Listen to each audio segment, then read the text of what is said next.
Long Island Sharks drove across Long Island and crossed the Verrazano Narrows Bridge to face their conference rivals, the Wagner Seahawks, in a Staten Island showdown. Woeful Wagner hadn't won a game in their last 26 games. However, their last win was against their crosstown rivals, LIU.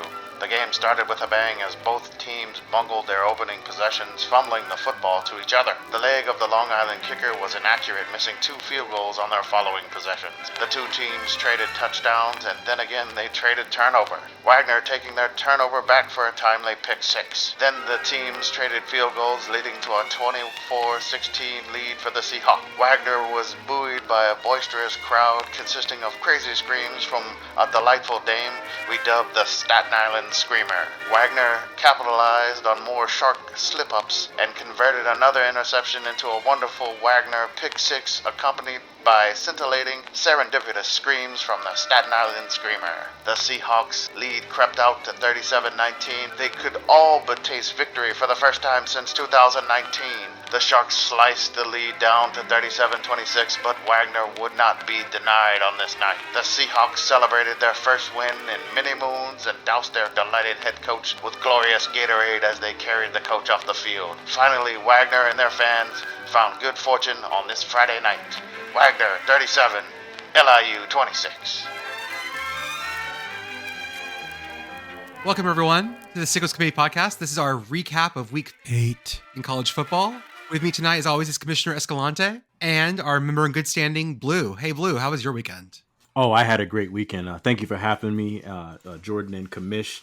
I do want to stump just for a moment for something that the Commish always says, and it's, we're watching everything. And I just love that, and I think that ethos is great. That's what the Sickos means to me, personally. I mean, that we're always the guy in the window watching something college football-wise. Like, that's it. Really, we're watching. There's some weird game on, and there's nothing else on. We're gonna find it, and we're gonna watch it. If we have to download an app, or we have to put a VPN. on. Was it North Macedonia this time? Yes, North Macedonia this time. Okay, yeah. So if we have to go through lengths to do stuff like that, we're definitely gonna watch the game because they're all worth watching. It's good to know that you were the new Alexander the Great out there in North Macedonia. This is we're going to end up with we're going to have some Balkan comments now. Good God. Balkan internet's going to come to us and be like, oh, that's not, North Macedonia is not real Macedonia. Oh God, no, I can't do this. We're going to tank our podcast ratings in Sweden and in the Netherlands because we're talking about North Macedonia over here. Shout out Goran Pandev, that great soccer player from North Macedonia. Shout out. Yeah, absolutely. Yeah. Commish, how was your weekend? It was good. I'm a little banged up. I'll just say this: the kiddo came down with some sickness, and then it passed on to the wife, and I'm doing everything in my power to not catch it. I just want to shout out Werner's ginger ale. I am a staunch believer in this ginger ale. It has helped me stay alive this weekend and helped me stay up to watch all these games. I learned about the Werner's ginger ale from my Central Michigan graduate neighbor. So I live in Texas, San Antonio, and my neighbor is a Central Michigan Fire Up Chips. That's right, Fire Up Chips. So he introduced me to this ginger ale, and I'm glad that HEB has it because I think we've gone through. I think I just finished a 12-pack in the past week. So I mean, I'm not a big soda drinker, but I've gone through some Werners. I'm still standing. The voice is a little harsh, which I'm glad I don't really have to sing on this podcast, which is nice. You got to avoid doing your Lily Greenwood tonight. That's right. I proudly stand up. So we're not going to get the ULM fight song. Is that what you're telling me? No, not this week. Not this week. Sorry. I'm going to have to change those bets up. I'm going to have to make better bets. I'm going to have to make it if ULM loses, I need to pay a penalty. So that may be the better option. I'm trying to be positive, but let's change it up. They got a bye week coming up, and they need to rest up. Maybe I'll come up with something after they come out of the bye. So I don't know if you guys got a chance to watch the Formula One race today. I'm a passive Formula One watcher. I enjoy it. This is something I watched as a kid with my dad a lot, but I've gotten back into it in the last couple of years, like a lot of people have. Drive to Survive helps. And it seems like college football internet picked up Formula One as sort of like their side project for a while. I just want to tell you guys a little story about what happened today. Today was the Formula One Grand Prix, the Grand Prix of the United States. It's in Austin. It's a cool race. I've been to it once. It's a lot of fun. It's very Texas-y. in a lot of different ways. And watching these very European folks come through and like roll up in Texas is always a lot of fun. They do barbecue, they get the meat sweats. They're like, talk about how full they are, like how much food they had.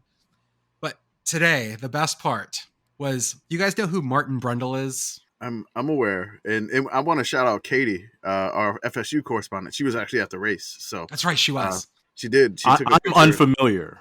So Martin Brundle is an old racer, but he also does a walk of like where all the cars are right before the race starts. And basically, if you're famous enough or rich enough or have enough clearance, you can walk next to the cars while they're all parked there like 40 minutes before the race goes. And so Martin Brundle, basically they give him a camera. He's this British dude, and they just tell him to go make some television.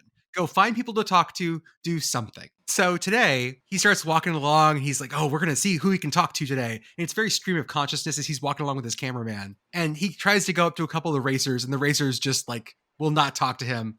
They're off doing something else. And then Brad Pitt is around. Brad Pitt, who's making a movie about Formula One. Martin Brundle, who's this very famous Formula One interviewer, tries to sidle up to Brad Pitt and ask him questions. And Brad Pitt gives him like 2 or 3 very generic answers. And then his handlers like grab this little British man and just pull him away. Like, nope, not have this conversation anymore. Goodbye. It was hilarious. And then he finds Trey Cool of Green Day. And not only does he know who Trey Cool of Green Day is on site, but also starts making some Green Day puns. It's like, is this going to be a Boulevard of Broken Dreams today? It was beautiful. I did not know this little British man knew any Green Day. So he goes out there, he starts making puns, he's getting like just shut down by all these famous people. And it was just absolutely a beautiful bit of 15 minutes of this little British dude trying to have conversations with folks. Oh, it was great. The other interesting thing that happened today was that Carlos Sainz, who drives for Ferrari, got pole position in qualifying, first place. And then in the first turn, he wrecks out. Just absolutely eats it and has to retire. The guy who wins today is Max Verstappen, who had already won the championship before today. There's like 4 or 5 races left. He'd already won the championship. He's so far ahead. And he won another one today. But yeah, Formula One is great. It's a good side project, a good side hustle. And this little British dude trying to have conversations and just getting shut down was a great way to start the day. Yeah, my toddler, as soon as I think was it George Russell wrecked Carlos Sainz in the first turn, we had to turn it off. So he's a big Carlos Sainz fan, and I think we made it to like lap 5, and he was just so distraught. He was like, "Turn it off." So I couldn't watch the rest of the race, and then Max won anyway. So whatever. I guess I didn't miss much, but he's so mad with he calls him Carlos Science. Yeah, I like that. Like he can't even say his name right. So Carlos Sainz, love him. It's Carlos Sainz. So he's upset. For this weekend of college football, we had some really fun games. There's a couple we're going to talk about in depth. Some we're going to skim through. But let's start with our weeknight games. Virginia Tech. Good God, I'm already starting like they're going to jump on me. Virginia at Georgia Tech. We're having technical difficulties, folks. There we go. Exactly right. There we go. Thank you. The thing about this game that sort of stood out was at the very end, the Georgia Tech quarterback, last play of the game, upon watching it, last play of the game, he goes to roll out to throw up Hail Mary and then just runs it out of bounds. I mean, I'm watching it live and I see him and they're scrambling. Like there's like 7 seconds left. They're on like their own 30, 35-yard line. And so he scrambles and he breaks the pocket. And he's scrambling to his left, and he's a righty, so he's going to have to throw across his body at this point, unless there's somebody in front of him on the side. So he's scrambling. He keeps going to the left. He doesn't see anybody open, and then you could just see him at the end, just like defeated, and slinks out of bounds. Like he could just like he's like oh we lost, and he ran out of bounds. Like we tweeted it. Like I didn't feel like we made it like really like making fun of him. No. At all. It was just like I just said what happened. He owned up to it after that. So I mean, we forgive him. And I mean, it's just really it's a hard situation. I know some Georgia Tech fans wanted them to just throw it up and hopefully something magical happen. I mean, if you watch that game, chances of magic happening very slim. He also made a very good good point. Like he talked about like I know how far my arm is. Yeah. There was no one like even close to my range. I don't know what I was supposed to do. Like, that makes a lot of sense. And I'm not going to give him crap about that. I want to touch on something he said in his in the post game, which was this one play didn't lose us the game, and he's absolutely right. In that game, they were mistake prone for Whew. one. Talk about They it. were hurting themselves with penalties for two. And then on the last play of the game, you're asking him to throw the ball from his side of the field to the end zone on the run against his dominant to his non-dominant side. I think he acquitted himself well. He escaped the rush, and asking him to now throw a 75-yard ball is just unrealistic. I mean, yeah, they had a rough night. We'll just put it that way. There was something that was kind of funny in the game. There was. It was like maybe like 20 seconds left in the first half, and Georgia Tech kicked off to Virginia. So the Virginia returner basically just doesn't realize where he is, or he's just like, okay, I think I'm gonna, just fair catch it, and then we'll get it at the 25 with like 20 some odd seconds left in the half. Yeah, he forgets to wave for the fair catch, and he just kneels on the 3-yard line. The funny part for me was like his teammate was like yelling at him and like gesturing at him, hey, you need to wave for the fair catch, you need to wave for it, and then he didn't do it. And then his reaction of when he didn't do it was funnier than the actual play happening for me personally, because he was just so upset. He's like, come on, and then he's just like yelling at him as he's walking out the field. It's like he's just waving in his teammate's face like, you need to wave fair catch. So I mean, that was funny. That game was just, it was a slog. It was classic Thursday night Sickos action. Virginia won 16-9 in spite themselves. Virginia turned the ball over 4 times. Georgia Tech only did 2. Virginia gained 410 yards. Georgia Tech only had 206. The passing for Georgia Tech, which again, he was 16 for 36. So, I mean, he threw a bunch. That's a lot of throwing to get not much out of it. Yeah, it was crazy. I don't know what Virginia was doing. Virginia had nearly 100 yards of penalties. They had 4 turnovers, as I mentioned previously, and they had 400 yards, but like they were like 2 for 14 on third down. Georgia Tech was 6 for 21 on third down. Like, I mean, oh my God! But you know what? Rough. They still look better than they did a month ago. They do. I'll say that. Seriously, they still look better. Yeah, I really think, I've heard other podcasters put it this way, but when they got rid of Collins, I genuinely believe they got rid of what was the capital T, capital P problem in that coaching staff. Another Thursday night game, one that I thought was going to be a banger and absolutely just turned into a slog. Troy 10, South Alabama 6. This game was just, no one could do anything. I was expecting, this wasn't even like, it was a defensive struggle. Nah, this was just, both teams were just not doing it tonight. Both teams were just coming up short.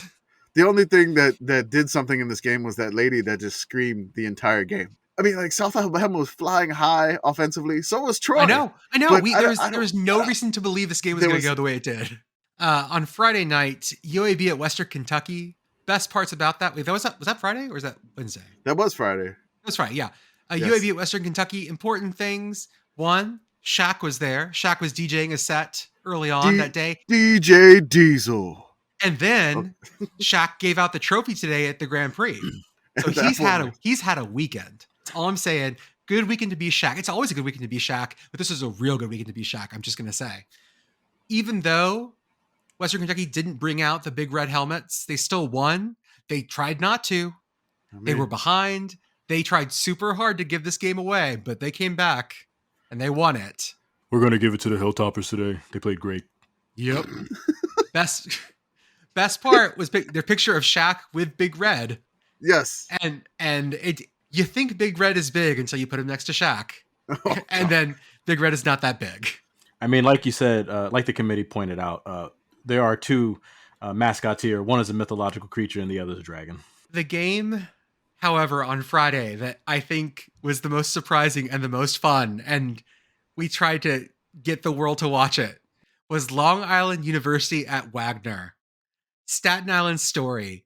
This was Wagner came in with 26 straight losses, and the atmosphere on Staten Island was so good. It was great. I mean, the stadium only holds like 3,300 people. I want to shout out one of our I guess followers. He sent us a picture from the game, Jake Yeah. _Ender, and he said New York City branch checking in for the game of the week. So shout out Jake for going to the LIU at Wagner game. Friday night, Staten Island, lovely atmosphere. I can't imagine what traffic would have been like to try to get to that game, or if they have trains, or maybe you had to take the Staten Island ferry to get there, whatever. But it was an awesome atmosphere. There were like, you could identify like two specific fans on the broadcast. Yep. There was I'm just gonna dub him the King of Queens Staten Island guy, like yelling, like very very overtly New York, like let's good. go, come on, let's go. You gotta give us some gas here. Watch that tight end. You know, Watch that tight end. You gotta watch that tight end. That's bad play calling, coach. That's bad play calling. That's bad play calling. Come on, man. You got to wrap up. Just yelling. As the only one on this podcast tonight who was from the tri-state, I'm deeply offended by this. You give us your impersonation, but I mean, come on. I'm not doing an impersonation. I'm from Jersey. The play-by-play guy was so New York. He was so New York. It was great. That call you guys posted on the Twitter was, oh man, so good. He was so New York. It was so ridiculous.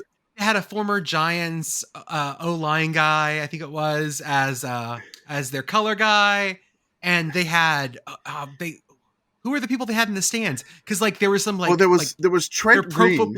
Yeah, like the quarterback Trent Green, who was of the Kansas City Chiefs, and then I believe the St. Louis Rams. He may have played for some other teams, but his son was the quarterback for LIU, for Long Island. Yeah, who he just transferred there from SMU. Just transferred from SMU, so he was there. There was another, I think it was a Giants linebacker, like one of his brothers was there. His brother was playing for I think either Wagner, I couldn't remember. There was also what I dubbed the Staten Island Screamer. Like this lady. Oh, she was laying. It was great. She was screaming so much. Like anytime Wagner did something good, you could just hear this lady's reaction.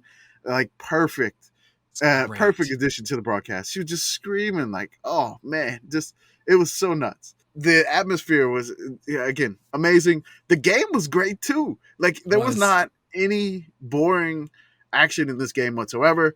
The game started with Long Island fumbling on their first possession, and then Wagner fumbled right back on their next possession. There was 7 total turnovers. Wagner got 2 pick sixes, which I mean is crazy. The first one was like, oh, it's nuts. There were at least 2 missed field goals by LIU and a couple of missed extra points. Yes, like it had everything you could ever want in a game. Yeah, I mean there wasn't a safety, but the missed PATs kind of made up for that. I mean, Wagner had 26 straight losses. They hadn't won a game since 2019, and their last win was over LIU, and they got another one over LIU. Wagner College Football had to tweet, which probably may have been one of their most famous tweets of all time. It was great. After they won, please don't steal our goalpost. But I mean, Wagner, we would have had to do a fundraiser for you for real if that would have happened. For real, we would have definitely. I doubt it. Maybe the Staten Island guy could have went in there. Let's go. Let's get the goalposts out of here. Yeah. But was that your Staten Island accent? Really? That's what you went with? It was a choice. That was bad. It was a choice. You chose. No, I did better in the first, but the second, it was better. It's whatever. It's developed into something that I'm not proud of, but whatever. Hey, I just want to put a couple notes in here for Wagner. I've actually watched Wagner play football this season. I watched them play Rutgers because I grew up in Piscataway, New Jersey, and that is a hard-fighting, hard-scrabble team. Rutgers put 60 points on them, and they had to fight for every one of them. There were no gimmies in that game. Granted, with Rutgers, there's never any gimmies in those games. But Wagner, I hope they can build on this because I want to see them do well. Like I've said over and over again, I love Northeast football. Yeah. You guys can have your 90 degrees in October at 1 p.m. Give me 45 degrees with a stiff breeze and the leaves falling on the ground when we kick off. It was great. I'm happy for their coach. The coach got the first win too. He was 0-18. They dumped the Powerade cooler on him, and they picked him up, and he like celebrated. Yeah. They were going nuts. The lady was screaming, and then her last scream was just Wagner. It was so great. It was beautiful. We leave our favorite FCS. We go on to our Saturday games in the Big Ten. Indiana at Rutgers. First off, okay, I know that Reddit said that this was the 700th loss in program history. In Indiana football, I get that. I still don't know that count is right. Counting games, guys, is so hard for this long. I've been through those numbers a couple times at this point. It could have been like whatever. We can't It can know be anywhere from 695 to 705, and we would have no idea. Yeah, like come on. No one was keeping track of games in 1895, how many games they played. Come on, there's no way. Also big, this was Rutgers' first Big Ten home win in, what's that number? 1,813 days. Jesus. Their last win at home in the Big Ten was November 4th, Amazing. 2017 versus the Maryland Terrapins. Amazing. Go RU. Go Rutgers. Yeah, I love go to see, love to Rutgers. see it, baby. And their offensive coordinator, Nunzio. Our boy Nunzio coming Back, through. baby. Yeah. Nunzio Campanile. Yeah, coming Yeah. back. Still in the Big Ten, man. Ohio State absolutely just obliterated Iowa.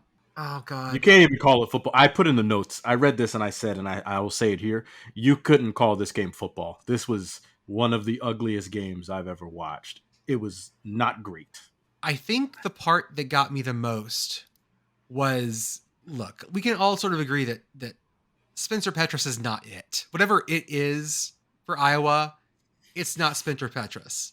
The game that he had, timeout. He's not being set up to succeed, obviously. No. The Iowa offense is not being no. set up to succeed. It is No, not his no. fault. It is No, not it's not his his No, fault. it's not. Not at all. Nope. This Not at is this is squarely on the shoulders of one Brian Ferentz. Somehow not nepotism, not doing a nepotism with his father. I'm not sure who's his dad again. Did anybody know? I don't know. Some guy, not his boss though. Very clear. Not his boss. He's not Very his, clear. not his direct report. No, He directly that's the reports to Gary Barta, not athletic Brian director. Ferentz. Yes. So in the beginning of this game, I know Ohio State got a field goal and it was like 3-0. Then Iowa got the defensive touchdown, Yep. and then they went up you felt 7-3. it. And I was just like, hey, my premonition of Iowa winning with the defensive touchdown like 12-10 may come true. Oh, God, did that get dashed very quickly after that. But it was just, oh, my God, Iowa. Why? Just The Iowa defense held up for quite a while. so long. I mean, They like for the first quarter they looked good, but you can't stand up to that long. no. At some point, You're going to break. the offense has to take the field for more than 3 plays at a time, Nope. and they could not. Or not turn it over. They could try that. 7 turnovers from Iowa. I mean, at some point. Like that right there. 7 turnovers. You can't. I think I saw a stat on Twitter. It said that Iowa would have been better off punting on first down in this game. Probably. Like just punting on first down and kicking it like, however many yards down and just playing defense. Than actually attempting to play whatever they call offense, which I really love that the Fox cameras really focused on Brian Ferentz to get his reaction on the side. Oh man, they just kept. It was like, hey, let's get the camera on him. It doesn't matter where he is. He could be in the booth. He could be on the sideline. He could be somewhere in Iowa City. As long as this person is in charge of whatever they call offense, they are going to continue to struggle. And the fact that the uproar coming from the Iowa faithful, this is a serious fan base. Yeah. Who Oh, yeah, take football for sure. seriously. Which is funny. Yeah, I'm shocked they haven't run up in there and dragged him out and ran him out on the rail. I'm shocked at that. I mean, I'm really finding it funny. Like, I know Iowa's a really serious fan base. I find it weird that they've embraced us as the committee, as the Sickos committee. It's weird that they've this kind of happened with Nebraska last year. Yeah. Like there's not anything you can do to control your team. Like, you don't make the athletic department decisions. You don't have agency. You Absolutely don't have agency to change it. So, I mean, I guess we provide some sort of outlet. We are to them to catharsis. still- We are not catharsis. making fun of we are No, not we're making not. fun No. of Iowa. No. As opposed to, if you listen to how that the mainstream has talked about Iowa successively from last year to, I can't believe they were in the Big Ten championship game in this season, to how they look offensively this year, going from winning the West to getting just turned into a grease spot against the team that they have beaten. They've beaten Ohio State in the past. Yeah. It's in just fact, amazing. their last meeting, they beat them. Last meeting, they beat them. It was at that 55-point game. It was that crazy game. Iowa scored 55 points in a game against Ohio State. Yes. So, I mean, Iowa fans, we're with you. This is just something that, you have to go through right now. I mean, it's not, you don't want to go through it because it is just, oh my God, like 7 turnovers, Iowa. I mean, another fun fact about this one, Iowa's starting field position was their own 25. Ohio State's starting field position was their own 48. They were spotting them 20 yards per drive. That's what happens when you have 7 turnovers. Someone said, I don't know how you are that defense and haven't just like thrown some of those offense members in like an ice cold shower at some point and just been like, be better. You're wasting this. Be better at this. I feel like I mean, like, again, their defense, special team, lights out. Both of them, lights out. I mean, they're fantastic. I feel like both of them, the defense and is maybe like potential college football playoff worthy, but like their offense is like the absolute worst ever. I don't. It's just something that's just definitely not balanced at all. But it's a. I mean, I had to look up Kirk Ferentz's buyout, which was $42 million. It's big. And he gets all of it because he keeps getting extended because they kept extending it. Right. Yes, it's not as big as a certain coach in Texas, but again. You mean Sarkisian? Are we talking about Sarkisian? That must be it. Oil futures are going to be real rough this coming up, guys. You got to feel about oil futures. Yeah. But Iowa, stay with us. We're here for you. You may have a little break next week, which should be I'm excited about that game, guys. So we found out that Syracuse was good, but they're probably not great. I want some props. I called this when I said on the week 2 that Dino Babers is a good coach, and everybody laughed at me. And look who's laughing now. Yep, absolutely. Like the first half of this game, though, they looked great. They look great. The first half of this game, they had their foot on Clemson's neck, and it was getting real sad in Death Valley, and then it just evaporated. It just flipped. That one drive where they intercept DJ, and then they switch the quarterbacks to coward. You coward. DJ Ungalele. That was close. No, you're close. You're close. All right. No, I'm not. No, I'm done. I got you. I'll edit it in. Yeah. DJ. But yeah, they brought in their backup and Klubnik, and he like. But you can say that one. All right, that's it. Let's go. So the thing about the second half, Syracuse's second half, I'm going to read their drive chart. It was punt, punt, punt, punt, punt, punt, interception. Right. That ain't it. That ain't it. Second half adjustments. Yeah. Also, it's DJ Ungalalele just before the commission gets in there. Ungalalele. There it is. Yes. So it was just an absolute mess at the end. Syracuse, like I said, is good. I don't think that's even like a question at this point. And those ACC refs made sure that we couldn't tell. I will put that out there. Whether or not that swung the game, those ACC refs did a number on it, one way or another. Garrett Schrader actually acquitted himself pretty well. 1 TD, 1 int, 167 yards.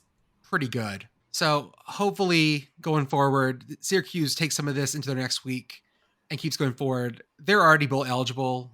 It's kind of gravy at this point, I think, for them. Did you get your shirt? Did you get your Syracuse's bowl eligible shirt? I should have. We may have to get it. I have to get all right. everyone. One more shot here. DJ Ungalalele. Perfect. Love it. All right. There you go. Thank you. This is what, ladies and gentlemen, this is why he's the commish. I'm trying. Uh-huh. All right. I will give it an He effort. puts the work in. I'm still mad at Q's like that. You had him 3rd and 25, and then that penalty. That was it. Oh, like you were talking about the thing. Yeah. It tilted on that point right there. It was so borderline too. Like it wasn't like a overly aggressive penalty. He threw just like a little bit of a shoulder in there. Yep. And like it was not necessary. You shouldn't have did it. Should have just let him run out of bounds. But again, you're a D lineman. He made you run that far. You're gonna want to get a hit. That's true. So, That's true. Yeah. like how dare you make me run on the entire field to chase you down? I'm gonna get something out of it, and that cost him. And then from that point, it just felt like I wanted Hughes to pull it off, like man. Punt, interception. That's what it felt like. I feel like if they would have gotten that, Yes, maybe it could have been something different, but they didn't show anything else on the rest of the drive. The last drive they had at the end when they got within like the 30-yard line of Syracuse, that was like their best drive of the second half. Yep. So, I mean, I wanted Q's to do it. I wanted to do it. I just want to, my father, Pops Mayhem, used to always say, number one, you got to knock the champ out.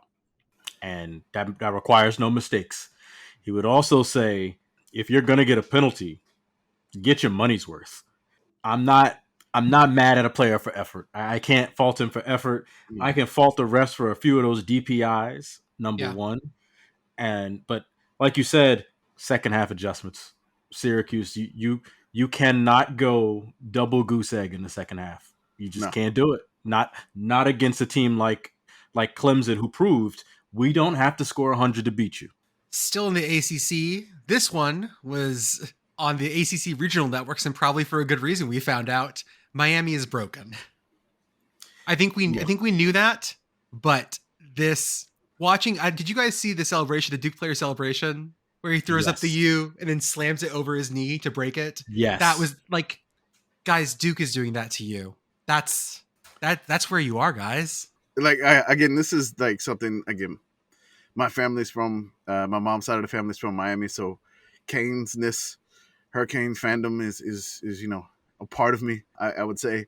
But like, it was just like it was not good at all. I mean, 8 turnovers, 8. What was it, like 5 interceptions, 3 fumbles, or was it? Either flip it. Okay, so 3 interceptions, 5 fumbles, which is 5 fumbles. Come on, it wasn't even raining. Like, no. I mean, like, hang on to the ball. And then those interceptions, there were like 2 of them were pick sixes, I think. I know Van Dyke got hurt. Like, your starting quarterback got hurt. But, like, I mean, Jordan, the ACC slander will continue, I guess. Yes, ACC slander will continue. I really want to put a fine point on this, because like the VP of ACC slander has said repeatedly, Miami is fundamentally broken on a level that is hard to explain until you say, well, they went to MTSU and they let a guy throw 16 times for 500 yards. Yeah. And 4 of those were touchdowns. They let Duke come in and take the ball away from them 8 times. They let a not great Texas A&M Aggie squad beat them. We're not talking about a team that is functioning well because they went behind the back of their sitting head coach to hire their current head coach because they thought it would make them better. And that clearly did not happen. This is a poorly coached team. Yeah. They are making mistakes. They are not holding on to the ball. I'm not seeing all of, like the commish said, I'm not seeing any of the Hurricanes Miami-ness. I'm not seeing the aggression. I'm not seeing the speed. I'm not seeing the hard hits. I'm not seeing the electric. I'm not seeing any of that. They are playing like a small private school who doesn't have a stadium on campus. I want to say this for Miami. Maybe this is good for them. I'm just going to put it this way. I'm going to spin it here. I'm spinning it. No, I'm going to spin it. Spin your yarn, my friend. They need to bottom out. They need to. What's been the last 20 years? No, where's the bottom? That's horrible, mediocre Miami football. Like when they had the 1 year with Rick, they were like 10-2. They had the turnover chain, which Mario took away this That's year. true. Oh, He did that's take away the turnover chain, and apparently the turnover chain being taken away has led them to turn it over to everybody else. But no, they need to bottom out, because I feel like this is kind of one of those things where the culture is broken, and then that move that they pulled on their coach to bring in this new coach, I don't know if the players are buying into this new system. Again, there seems to just be a lot of conflict. It may get worse before it even gets better, honestly. But I don't think Mario is going anywhere. I'm no, going I to say don't think that. so either. I want to talk about that, commish, because I have followed Miami football since the Big East days and their independent days. And since they have been in the ACC, going back to Randy Shannon as a head coach, when they let Paul Johnson and the rambling wreck run for 500 yards without throwing a pass, when they then moved on to former Temple head coach Al Golden, who they then unceremoniously fired right before they had that Mark Richt success story come in, Yeah. who, by all accounts, Mark Richt is a great coach. I don't ever want to doubt Mark Richt. But then he retired because of some health issues, wanted to be with his family, and they brought in Manny, and Manny did not tank that program. Yeah. I don't think this is good. I think No. that Miami is looking at things from a perspective that does not exist anymore. They are looking for an information asymmetry that no longer exists in college football, much like their former rivals, the Nebraska Cornhuskers. I was Yeah. just gonna Yeah. say. That's what I said. I feel like That they're in the entire same era, spot. I feel like they're that in the same spot. entire era. Because think about it, we're talking about major heavy hitting programs. Your Miami Hurricanes, your Nebraska Cornhuskers, your Texas Longhorns. Sorry, Jordan. 2005 notwithstanding. It's fine. It's fine. Right. 2005 Man, notwithstanding. It's we're getting cool. serious here. Your SMU, who was, and I want to listen to me, young folks. Listen to me, young people. Young I folks. want to tell you this: the Southern Methodist University Mustangs used to be that team. They had all the best players. They had the $1 million backfield. They had a man named Eric Dickerson who ran for 2,000 yards in the NFL and ran for many more as a college player. They were really destroyed by NCAA action. And this is all in that same era of teams that had an information asymmetry, had perks, they had something to get over the hump to make them unique in their situation. And those advantages are now gone, usurped by your Alabamas, your Georgias, your Ohio States. Kamish, tell me about Yes. ULM at Army. How'd it go at West Point for y'all? Man, the first half, woo, that was a lot of fun. It was. I mean, ULM was like just taking it to Army. They were up 17-7 on Army. I was like, oh, wow. I can't believe it. The Bear picked ULM to cover against Army. I'm like, what? There's no way. I'm like, it's 17-7. I'm looking at Lee Greenwood, God bless the USA. I'm looking at it. I'm like, man, I'm really going to have to sing this one. I started going over the lyrics a little bit. I'm like, man, this is crazy. But then in the second half, things changed. They just decided to not try to run anything to the outside of ULM. Nope. And Nope, they just said, let's give the ball to our 250-pound fullback and just pound ULM straight in the face for the entire second half. And unfortunately, ULM broke. They just could not stop this guy. I mean, he is.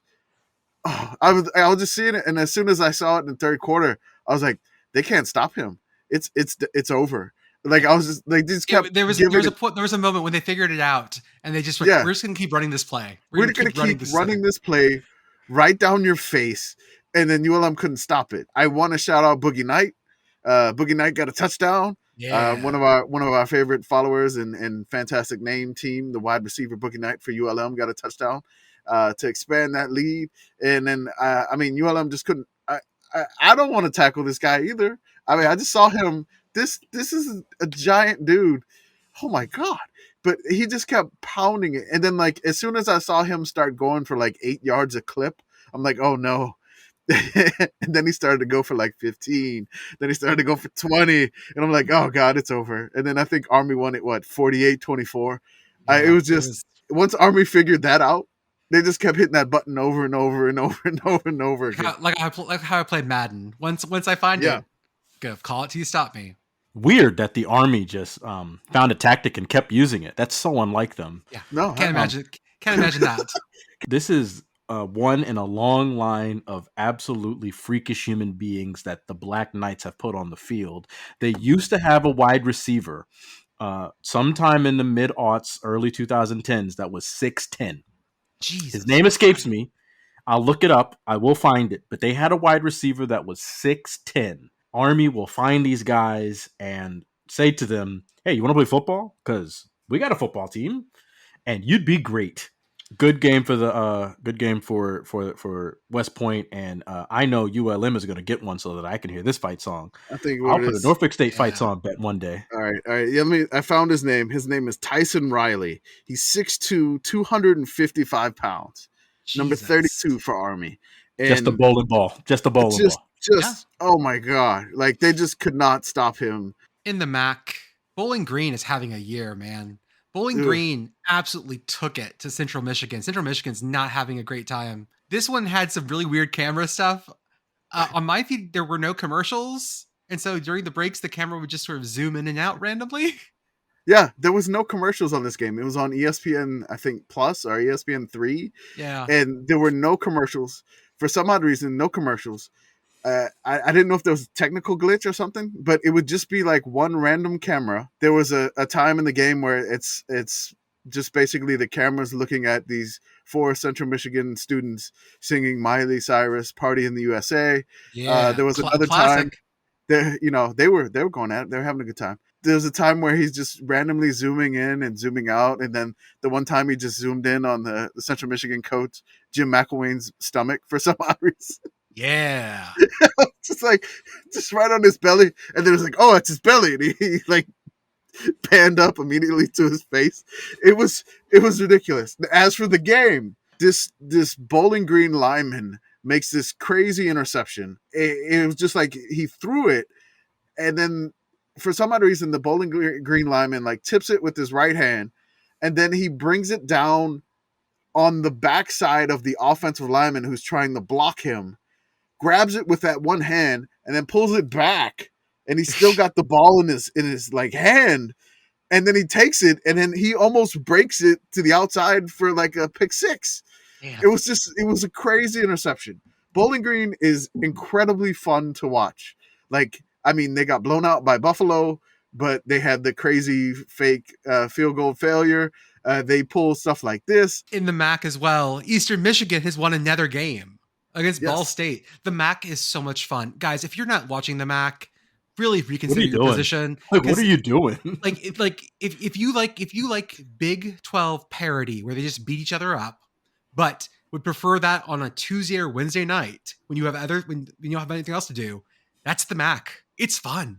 It's really fun. The MAC should hire the committee because they'll never get an endorsement like that from the worldwide leader. Yeah. Man, Eastern is fun, and it's weird to see them play on a field with color. So they're normally on the gray field. It was weird. I think one of our ones that we followed from Iowa, he was in Muncie for the game. So this was great. I think it was Austin. He was in there for the game, and I mean Eastern was very balanced. They had 197 yards passing, 161 yards rushing, and also 112 yards of penalties. So they perfectly balanced. All phases of the game, right. baby. That's right. All phases, penalties, offense, and rushing. Very balanced. Ball State we don't turning punt over here. the ball. We just take penalties. We just take penalties. That's right. So amazing. We had LSU and Ole Miss as one of our high up games of the week because we had a feeling this was going to get weird. The Lane train has finally derailed for this season. I didn't expect this to go the way it did. You are now on Fraud Watch. I knew that LSU was better, like a better team this year, put it that way. I knew that Ole Miss had some problems. I didn't think it would be 45-20. honestly, when I saw that, so it was like 14-3. LSU was struggling in the first half. LSU misses a field goal. Then Ole Miss, they're lucky to hold Ole Miss to a field goal there. I'll just say that. It's 17-3. And I'm like, okay, LSU's probably in trouble here. Yeah, this is what LSU did. They went touchdown, touchdown, immediately tied the game on their next two drives. Halftime, again, they're down by 3. And then the second half, I don't know who this team was, but it's crazy to see an LSU team make halftime adjustments. I know. Imagine that. I mean, really? Is that Like, legal in Louisiana? I don't Can know. they do that? I feel like it's against the law. Under but Napoleonic Code, I'm not sure you can do I'm not that. sure. But again, Well, the law- I don't the law understand. I don't understand Napoleonic Code very well. It's Well, just one of those things. supposedly I it's think a case if you're in a by case. parish, Yeah, you're not allowed to make adjustments. No, you Yes. can't adjust them. And I don't. My God, like okay, so LSU, they had 5 drives in the second half. They punted on their opening drive, and then they went 4 for 4 touchdowns on their final 4 drives. I did not expect this at all. The Louisiana in me, just did not expect That's this at all. cold. That's cold, It was Commish. just like I was like, oh, there's no way. And I thought it was gonna. This was like that coin flip game. You thought it was gonna be crazy, but Yeah. oh my God, what happened? They shut down Ole Miss. Like Ole Miss couldn't do anything. It was Yeah, crazy. Blue, you want to talk about Mississippi's second half drives real fast to contrast LSU's? I would love to. And I saw that this was going to be one of the games, and I went ahead and put it in the notes. This is Old Myth second half drives. Punt, turnover on downs, punt, turnover on downs, end of game. Turnover on downs makes sense because Lane goes for it on 4th, but they weren't even close. Like No. it was just They had 5 drives, 0 points, and I just want to go back for a second here. Brian Kelly has gotten a lot of guff from everybody. Maybe if you'd win, I'd show up on time. I guess that reporter's going to show up on time now. I would guess so. Do we talk about him? Maybe he'll match his face will match the color of his shirt. We make fun of Brian Kelly, but BK can coach. He can coach him up.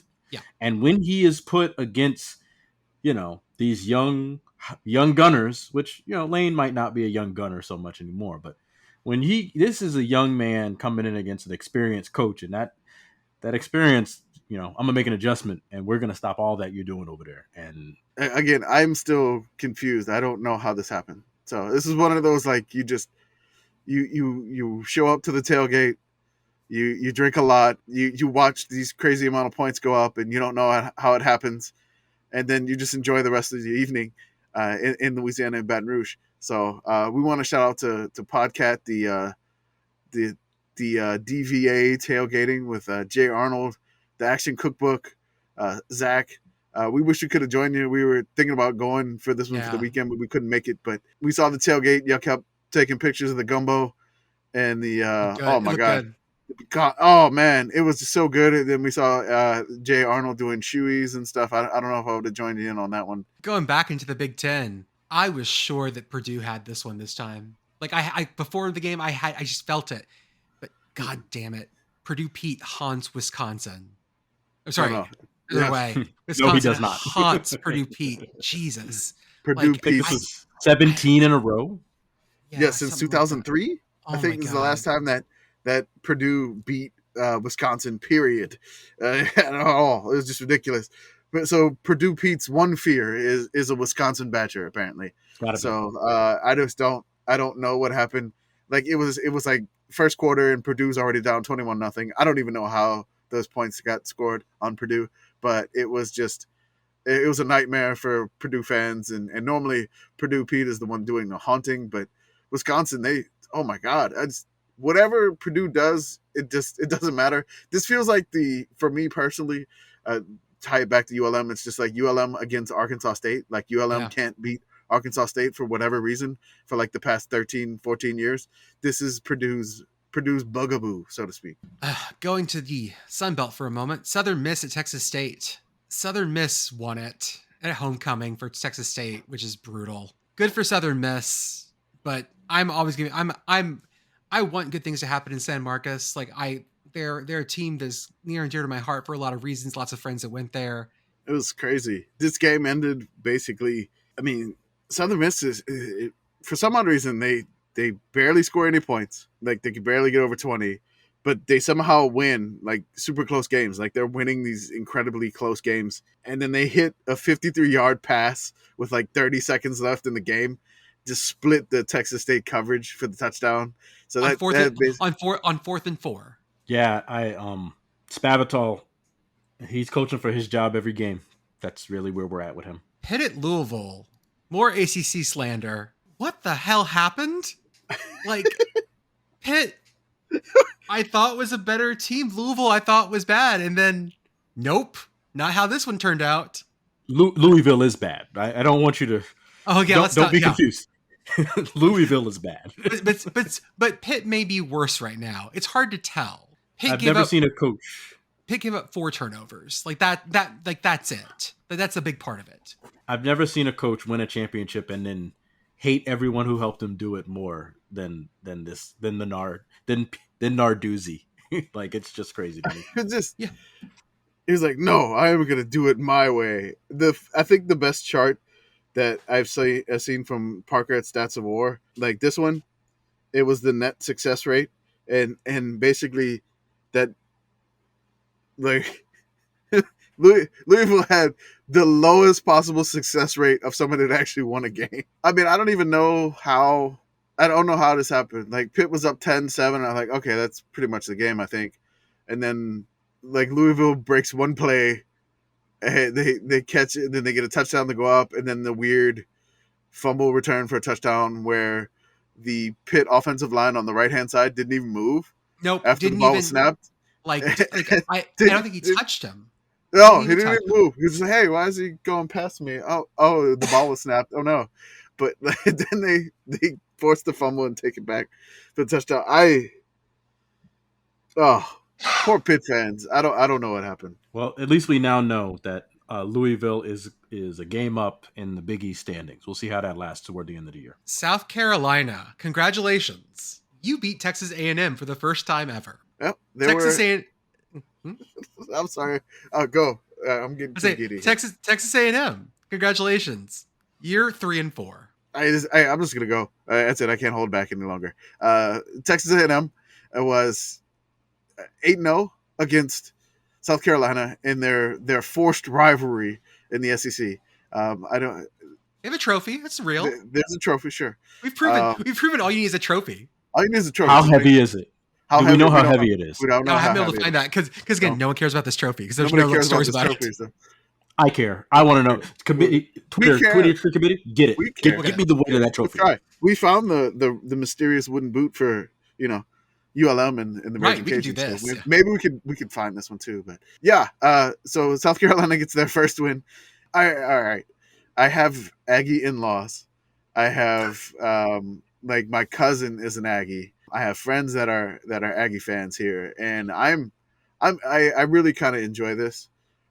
I'll just say that because just being like the Louisiana person, they get a little cocky. They get a little like way too braggadocious. Like they start riding high, and it's nice to see it this way. I'll just like to say that. So it's again, I don't want like the worst thing for them, but like, hey, just calm down a little bit.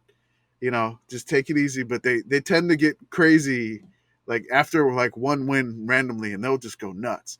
Yep. But like, I mean, Shane Beamer, South Carolina, they're quietly 5-2, I think, right?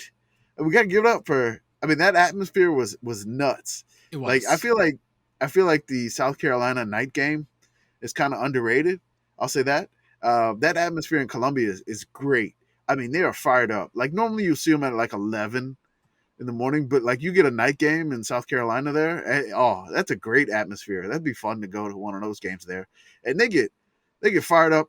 They did almost try to blow it at the end. I'll just say that. I don't know. Again, like A&M executed a very nice onside kick, but the way that it ended for A&M with he tries to throw a Hail Mary and he's hit at the same time. And then the ball just falls harmlessly to the turf was pretty nice. I have a stat here. Go for it. It's been exactly 1 full year since Texas A&M has last scored more than 24 points against an FBS team That is from our friend Chris Vanini at Jesus. the at the Athletic. Yeah, 1 full year. There are only 2 teams that have longer streaks in FBS. Colorado, that's Yeah. Oh understandable, yeah. and then 4 and 3 Rutgers is Okay. the other. So welcome to that company, A&M fans. Our beloved Miners. They Yeah, won. Beat yes, FAU. picks Had up. one of the weirdest block extra points I've ever seen. His helmet came off like mid play. Because the ball was kicked off his face. Yeah. Like the ball knocked his helmet off. So let's just go over this play here, right? So FAU scores a touchdown, and it's 21-20. FAU is kicking an extra point to tie the game, right? We're like, oh no. The UTEP player comes free on the extra point, and so he goes to block it. He gets it. The ball is kicked off of his face mask. It was kicked so hard, his helmet pops off. Like his helmet pops off. Wear your chin strap, guys. Gotta put the chin strap on. No, it looked like he had a strap on, but I mean, just basically, boom, chin strap is on, and then the ball with so much force, the helmet comes off. But the player realizes, hey, I just blocked it with my face. Let me go get it. So he starts to chase the ball down. He runs like 10, 15, maybe 20 yards down the field because it went backwards that far. And then he realized, oh no, I don't have a helmet. I can't participate in this play. So he pulls off, and then there's like a pile on the ball. And it's just a mad scramble, fumbles everywhere. It's great. A UTEP player picks it up, runs it all the way back in for a 2-point conversion. Now this makes UTEP's lead. It would be 23-20. So a 3-point lead would have done it. Then the penalty, they were like, nope, illegal participation on the guy that blocked the extra point with his face mask because the instinct took over and he decided to chase down. It's such a ridiculous play, such a ridiculous video of just like I've never seen somebody block an extra point with their face. Like he went to put his hands up, but it was just right in his. Just missed it. Yep. Got it with something. Hey. He blocked it. FAU gets the re-kick. They make the extra point, so it's 21-21. UTEP gets the ball. They have 4.5 minutes. They drive all the way down, and UTEP hits a 27-yarder to win the game. The kicker, Gavin, I don't know how to say it. I'm gonna go with Gavin Bichelle. Michelle, okay. He hits the 27-yarder to win. And he breaks the career record for field goals in UTEP's history. And after the game, he said in practice, he was like, I've never kicked a game-winning field goal before. The whole week, he was talking to his teammates. He said this in an interview with Colin Dewar, the one out there in El Paso, the one that we follow. And he said, this was his first ever game-winning field goal kick. The Bowl-bound Express is back on track. They needed this one. They absolutely needed this one. They're 4-4. They need 2 more. They got Middle Tennessee coming up next week. They need to do it. Go Miners. Go Miners. Our game of the week ended up being, again, perfectly picked. Stanford scored 15 points on 5 field goals. And holy shit, they beat Arizona State 15-14. So they beat Notre Dame 16-14, Arizona State 15-14.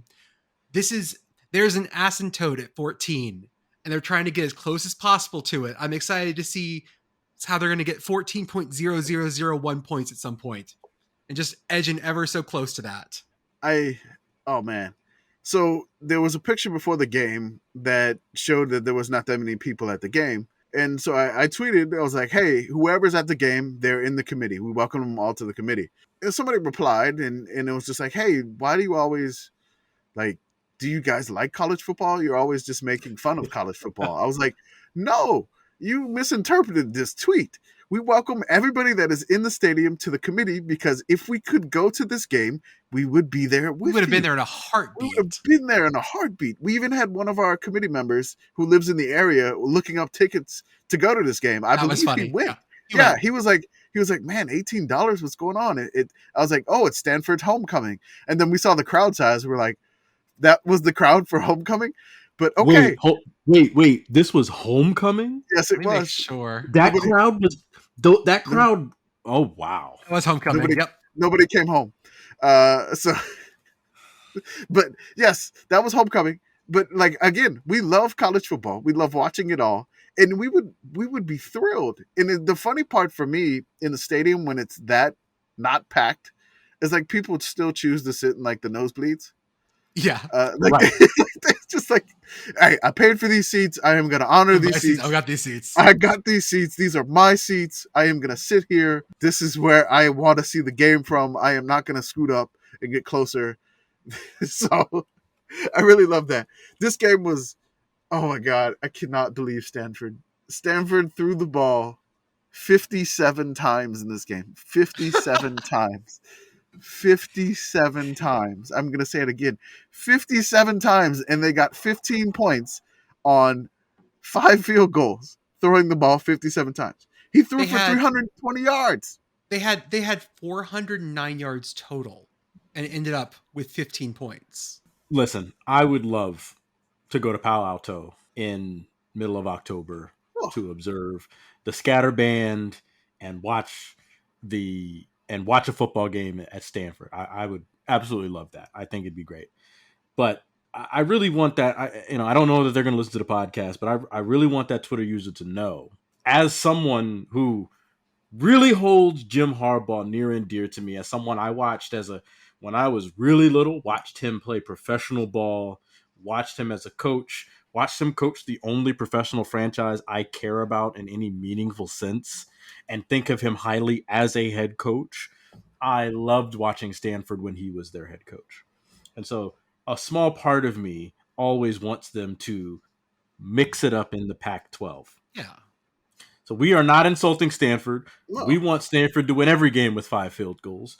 They beat one of their biggest rivals, Notre Dame, with 16 points.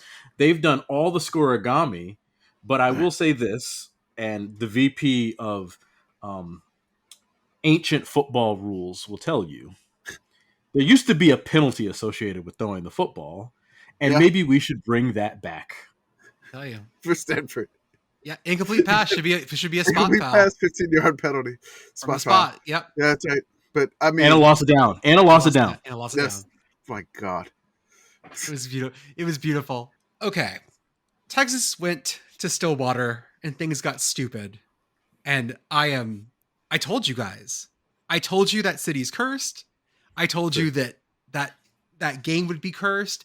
The wind was so bad around here this weekend. And I know it was worse up there. Like Quinn Ewers was not hitting anything. Apparently he had lost a fingernail earlier in the week too. Like it was bad. It was bad. No good. Oklahoma State looks good. Let it out. Let it out, Jordan. God, Let it guys, out. it just Let it just out. got so bad at the end too. I just let it out. I wanted Texas to be better. I just want them to be better, and this wasn't it. So tell me, and this is a legitimate question. Mm-hmm. So I imagine, as a kid from Jersey who grew up watching football of all stripes, high school, professional, college, peewees, I imagine that when two teams that wear the same color play each other, that the color itself, the wavelength of light, I'm a physicist by trade, the wavelength of light associated with that color is put in a stasis and just held until someone wins that game. And whoever wins that game becomes the rightful owner of this color until they play again in the next year. These two particular teams are battling out who has, one says they have the world's brightest orange, one says they have the world's burntest orange. And so tell me, when that game was tied in the waning minutes of the fourth, before Stillwater's Cowboys put it over the goal line, where were you at mentally during that drive? I was listening to this game on the radio call, on the Texas radio call, and I had, it was the hope. And that was the problem. I had the hope. I was like, maybe I was wrong. Maybe this is going to be it. Maybe they're going to fix this. Maybe this is going to be it. I was excited. And then I knew that once that last touchdown went in, it was done. Even though Texas had got the ball back, had time, whatever, I knew it was done. Because everything just sank at that point. Where do we go from here? Who give me Texas's next 5 games? No, this is good. This is good. This is helping me work through some things, guys. Y'all are a lot cheaper than my therapist is. It's good. Gotta start charging him. So they've already won 5. So bowl game we're good at. But think? the last 4 are a little rough. We are at Kansas State. Ooh. TCU at home. Ooh. At Kansas. Kansas has not looked great. No, Kansas has not looked great. The Mean Bean Machine is not doing what it needs to do. And the last game is home Baylor. They got one more in there. They'll get the 6. Well, they got a bye week to get a little bit healthier. That's good. Yeah. At Kansas State in Manhattan is It's gonna be tough. Yeah. Can we talk about Quinn Ewers' numbers real fast? He was 19 for 49. Oh, I mean, there was 34-mile-an-hour winds, so I'm not going to read too much into that. 19 for 49, 319 yards, 2 TDs, 3 interceptions. It was definitely not Stillwater there with those winds. What's the Detmer? Jesus. Detmer was 1.99. He did a great job. High, but Spencer Sanders also had a Detmer of 1.47. It was a really good game for Detmer. It was a wild game. Spencer Sanders went 34 for 57, again, in this wind. Yeah. The fact that Bijan Robinson for Texas only had 24 carries for 140 yards is insane. Like, they should have just been giving him the ball every time once they figured out the wind was not going to go. 0 penalties for Oklahoma State. Yeah, okay. Good. You opened that one up again. Texas had how many penalties? Was that 11, 12? 13. 13 for 100 and whatever yards. Gee, yes. God, they're again looking like Alabama. Alabama bit them like a fucking werewolf at the beginning of this year, hold on. and now 14 turnovers for 119 yards. Penalties. And Oklahoma State had 0 for 0 yards. I mean, Mike Gundy need a soundboard. Mike Gundy is just well coached. You know, that's it. That's what they say about Mike Gundy. He's a controlled man who teaches controlled team. Yeah, both Gundy brothers, well known for just minding what they say and how they act. Exactly right. Jesus God. Okay. Okay. I'm sorry. No, it's fine. Let's go to the Pac-12 where things are chill because you know who's a happy, beautiful soul right now, guys. Oregon Bo Nix. Bo Nix has found his happiness in Eugene. Hey, sure has. Drives a Subaru now, I bet. Dude, he got a Chick-fil-A. Drinks matcha. I was saying kombucha. He's probably got kombucha set up in his dorm. It's great. He got a Chick-fil-A in Eugene. So he's got a little bit of... He just got one. Congrats. They just got one. That's right, in Eugene. So he's got his sweet tea again. I know he's sponsored by Milo's sweet tea. You know, it's kind of weird, like you living in Oregon and nobody knows what sweet tea is and you've lived your whole life. There's sugar on the table. Just doesn't count. Not the same. It don't, but it don't. I digress. Ryan Nanny had the best stat from this thing. Is that Bo Nix had 5 touchdowns in that game. And Auburn, his former team, has had 5 total passing touchdowns this season. It's not great. I'm just happy that Bo Nix found his happiness out there in the West Coast.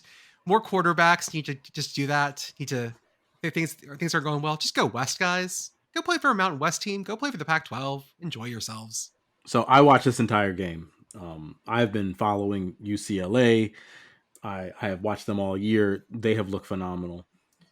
In this game, they looked bad. Yeah. I don't know what happened. That Oregon defense was fast. They were aggressive. They were at the point of attack. They didn't get beat deep. All of the things that UCLA has done to everyone else they've played, including a really good Utah. They did not have any deep passes. They didn't get behind. They did have a phenomenal swing pass, a wheel route that went for a touchdown. The UCLA did, but Oregon looked like a team, and they were gang tackling. Their offense was amazing.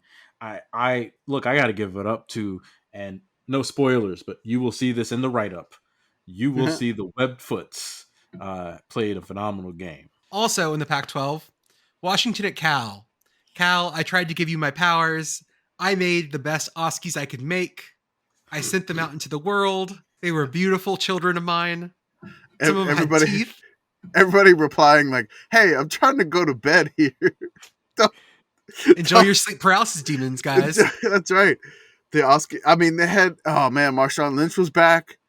I know. He looked great. He looked He- great. Yeah, he did. Man, I he mean, was awesome. he's cussing on the interview. He Stole a golf cart. Yep. he dropped an F-bomb. They had him riding on the back of the golf cart. They wouldn't let him drive this time though. I noticed that Cowards. one. They were like, Cowards. no. I mean, he ran over a trombone the last time. I watched this game. I stayed up late. Look, another team, a love of mine. I love Washington. I love the tag that the band plays whenever they score a touchdown. Yeah. That's just one of those. That's one of those small college football details you get in the uniqueness of the sport. The tailgating on the boats out there in Puget Sound, the purple, the tag at the touchdown. Those are little things that make the entire framework of this institution that plays football in Seattle. In watching the game, I was struck by Penix, and that we talk. Much is made about how quarterbacks look. Forget how many picks they throw. Forget how many yards they have. A lot of times, and other podcasts have said, this guy looks like a quarterback. His throwing motion is the prototypical. Like, I watch Penix throw, and his throwing motion is tight, and he can spin it. And I love watching him play. And as much as I want Indiana to be good, but it might have been a real good move for Penix to go out, like you said, go out west. Yep. Washington looks good. I know they had a hiccup or two, but they've got a big rivalry game coming up against the Webfoots, and I'm excited. In the American, ranked Tulane took it to Memphis. 35-0 halftime lead. Yep. But then, Man, they scored a bunch of points right afterwards. oh my god! Like everybody's like talking about Tulane at halftime, and my immediate like, oh god, no, don't. Like everybody's like, Tulane's killing Memphis, and I'm like, this is not supposed to happen. This is a 7-point game. And like I'm like, oh god, no. And then Memphis like touchdown immediately. Then Memphis another touchdown, and then Memphis gets it to 35-21, and I'm like, oh no, Tulane, don't do this. Don't do it, Tulane. Then Tulane, gets the ball. They get a field goal, so make it 38-21. I'm like, okay, I feel a little bit better. Then Memphis gets down again. Like they're playing soft coverage, and then for some odd reason, Memphis hits a big play. It's like a 50-yard touchdown, and it's 38-28. I'm like, oh, come on, Tulane. You got like 2 yards left. Like 2 minutes left. It's 4th and 10 on Memphis's 32. Tulane chooses the pooch punt. And I'm like, oh, really? Really? So they down it at the 8. They gained like 23 yards. It wasn't bad. No, okay. It was just like, you don't want to go for it. You don't want to and the kicker, Valentino Ambrosio, his long was only his long is only like 42 of the year. And like, another field goal really doesn't help you. A block field goal could possibly hurt you. So it's like, missed field goal hurts. Yeah. So you're like, a missed field goal hurts too. And you're like, So they punt it and they get it back. And then Memphis is at Tulane's 32 2 plays later.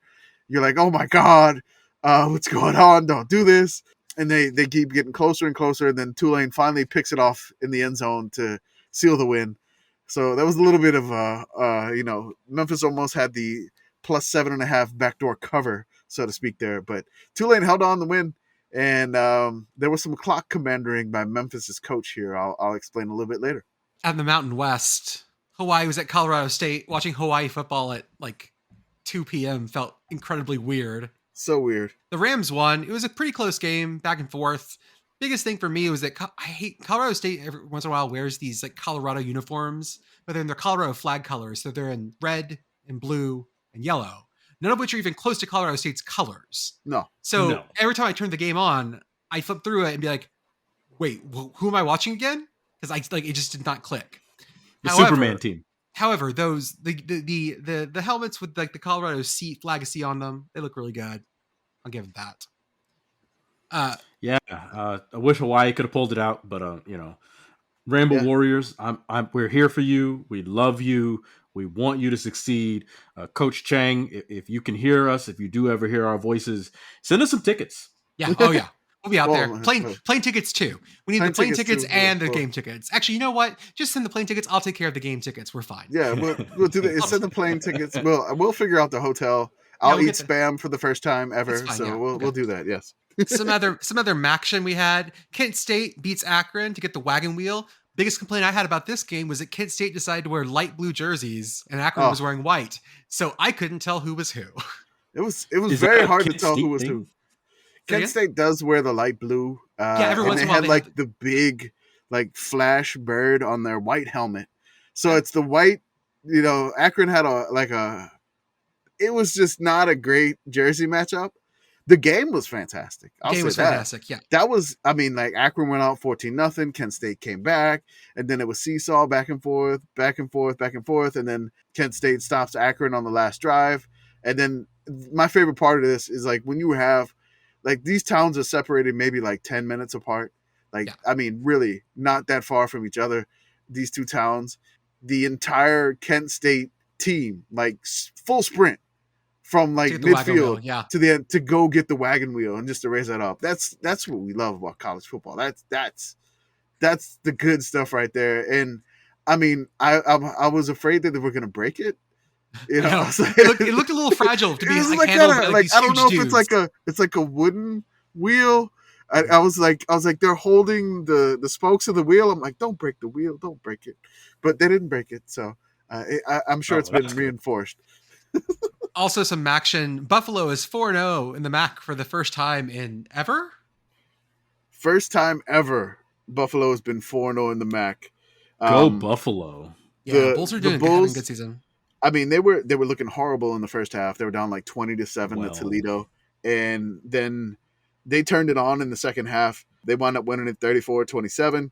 Those sweet like throwback, Buffalo. Yeah. Oh yeah, bicycle- yeah. Oh my God, They look those are great. amazing. They just came back and took it to Toledo. They're 4-0 for the first time in the Mid American East. They're leading it.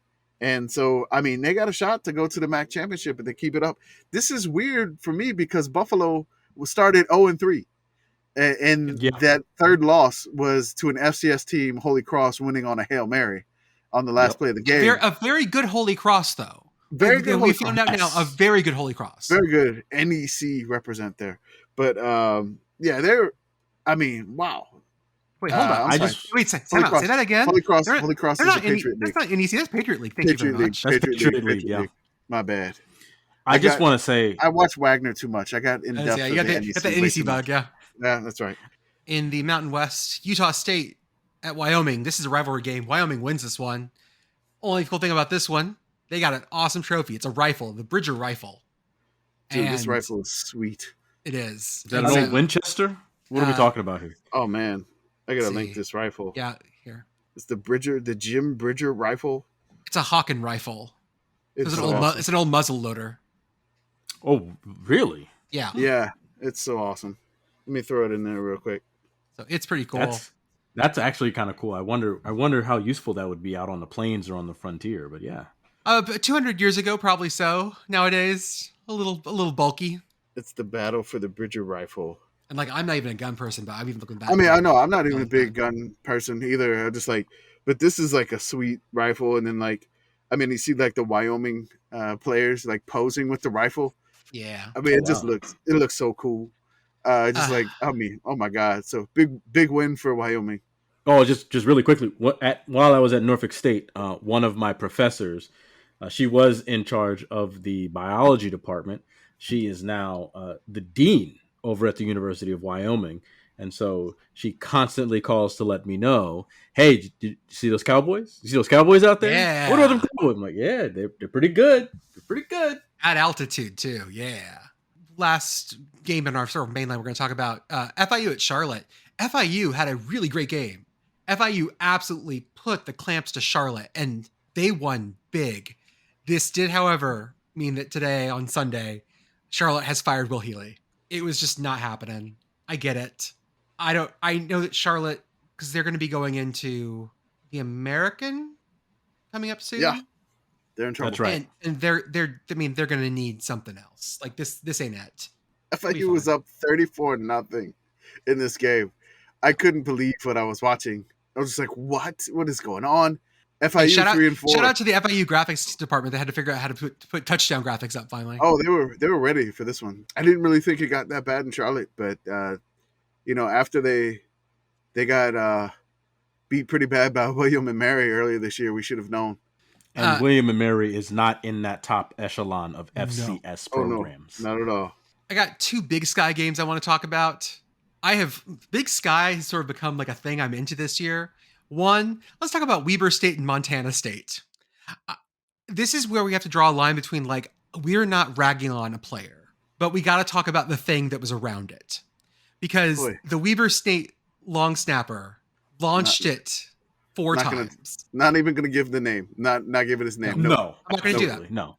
Launched it 4 times over the head of whoever was back there and got 4 safeties, which is an FCS record. It was just, to see it done once or twice is crazy. To see it done 4 times in a game is insane. Like I'm tweeting along with the games, and then I see one safety, and normally on the account I'm like, when there's a safety, I do a tweet because everybody likes the weird safety. Everybody loves the safety. So I do like a tweet. I go safety alert, and I put like the alerts and like, hey, everybody watch this safety. And I was like, okay. So then the safety happened, and then another one happened. I didn't even get the first tweet out, and then so I tweet about the second one. And then I was just like, okay, I'm going to need to start a thread. And so I just linked the 3 safeties. And then as I'm done with the 3rd safety, tweeting it, there was a 4th safety, and there was the FCS record of the safety. The long snapper, it was 41. It was rainy. The field was wet. He just got the yips. And, I mean, feel bad for him. But, like, dude, 4 safeties in a row, but like they were all self-inflicted. Like, right. I mean, like nobody like sacked anybody, nobody strip sacked them, nothing like that. It was just launched snaps over the punter's head. Punter didn't drop them. Yeah. I feel like the punter needed to like just be ready after the first one happened. Like, hey, he may launch one again, so prepare. And like the punter was just still at normal depth, not really prepared for it. So I'm like, hey, punter, you need to help this guy out. I don't know what's going on. One of them he couldn't get because it was 30 yards over his head. There was one that he got a hand on. I'm like, punter, help this man out a little bit, please. Help him out. But, Weber State, even with giving up these 4 safeties, they had a shot to win the game. Won it. They lost 43-38. They were driving. Wow. They were driving down. They got to like Montana State's like 23. It was 4th and 10. The quarterback throws it right to their star wide receiver who's wide open. Basically, there's a guy at his back and there's nobody there. He makes one juke move on the defensive back. He's in for a touchdown. The problem is he took his eye off the ball and he dropped it. And that's how the game ended for Weber State. Like he was already making the move to score the touchdown, to take the lead with 10, 15 seconds left. And I mean, tough. I mean, also Weber State's having a great year. Yeah, so they're 6-1. This is their first loss. Yep. They're 4th in the Big Sky right now, but that's only because Montana State, Sacramento State, and Idaho are unbeaten so far in the Big Sky. Like this was just a weird game for them. And yeah, it's got to be he just got the yips or something. We've all been there. It's tough. A game that ended up being great though was the real after dark game, Sacramento State and Montana. Overtime, Sacramento State wins. Sacramento State's having an amazing year. Big Sky is fire. Everyone watch Big Sky football. It's great. Go Sac State, man. Great job. The Stingers. Oh yeah. Okay, Blue, tell us about what's going on at HBCU stuff. I would love to. Again, thank you both for asking me to come on and then saying, look, we got this game. Both teams are trying to get a win. We got an 0-7 team, and then we got a 1-7 team. And so the game that I'm talking about is Bethune-Cookman University at Mississippi Valley State University. And that's in Eta Bena, Mississippi. So I'm going to give everybody a little bit of backstory here. Mississippi Valley State is the youngest of the 3 FCS Mississippi HBCUs. So you got your Jackson State, your Alcorn State, and your Mississippi Valley. And Mississippi Valley is the most far-flung institution in Mississippi. It is out there in the middle of nowhere. They call themselves the Delta Devils. Which is a great And mascot. That's it's a awesome. great mascot. They got a great color scheme. That red and that green. Yeah. It's beautiful. It's also, and I really want to put a fine point on this. This is, even though a young school and a young program, this is a program that has put pros in the NFL. The best known of which is Jerry Rice. Yes. His name's on the stadium, so it's Rice Totten Stadium, and I want to stump for this because as someone who has watched HBCU ball and has seen great players go from HBCU ball to the pros, I'm going to have to ask everyone to observe and, if you can, find a way to support your local HBCU.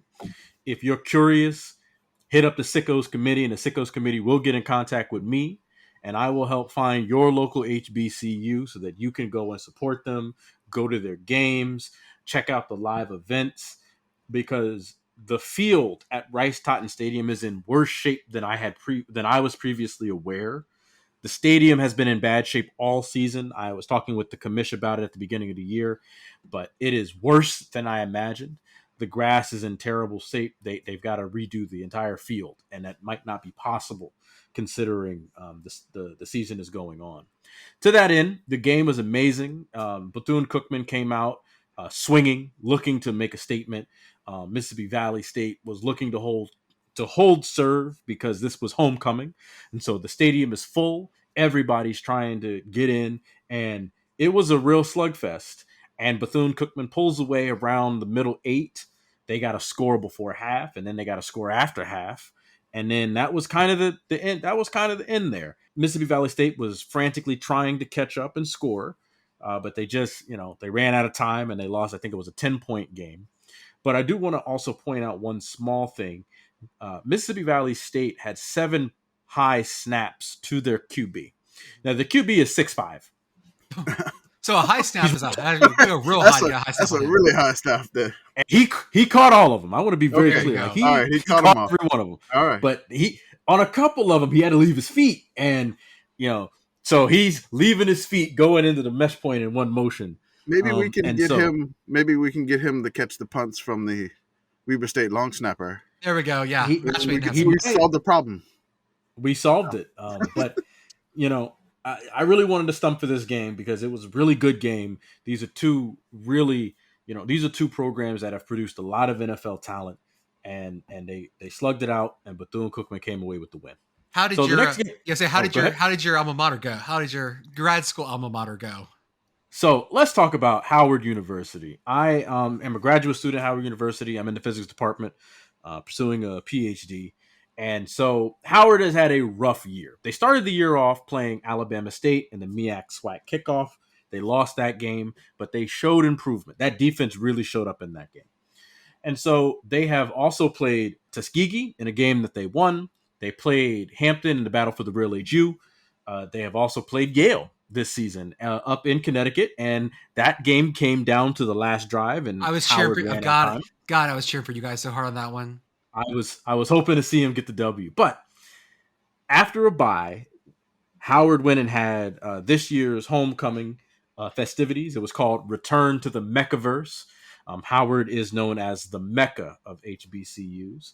And this year they welcomed Delaware State, the Delaware State Hornets, and it was a blowout from start to finish in favor of the Howard Bison. Yeah. Howard scored 35 points and allowed a touchdown in garbage time. So it was 35-10. They allowed a garbage time touchdown.